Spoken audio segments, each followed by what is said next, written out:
গরম ভাতের সাথে এরকম সিম্পল একটা মাছের ঝোল থাকলেই আর কোনো কিছুর প্রয়োজন হবে না। এই একটা রেসিপি দিয়েই নিমেষেই এক থালা ভাত শেষ হয়ে যাবে। আজকে রান্না করছি বাটা মাছ, আলু, ফুলকপি দিয়ে পাতলা ঝোল।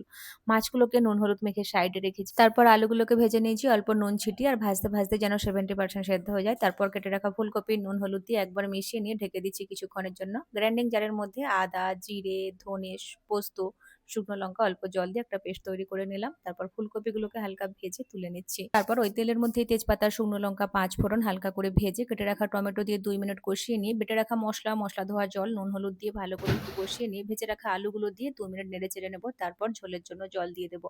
আর ঝোলটা ফুটে উঠলে ভেজে রাখা ফুলকপিগুলো দিয়ে দেবো। আর সেদ্ধ হতে হতে সাইডে একটা প্যানের মধ্যে মাছগুলোকে ভেজে নিচ্ছি। তো উল্টে পাল্টে একটু কড়া করে মাছগুলোকে ভাজবো, যেহেতু ঝোলের মধ্যে দেওয়া হবে। তো মাছগুলো দিয়ে ২-৩টে চেরা কাঁচা লঙ্কা আর ধনেপাতা কুচি ছিটিয়ে দিয়ে একটু ডিপ করে দেবো আর সেদ্ধ করে নেবো ২-৩ মিনিটের জন্য। এখন সম্পূর্ণ রেডি। ভালো লাগলে অবশ্যই একটা লাইক।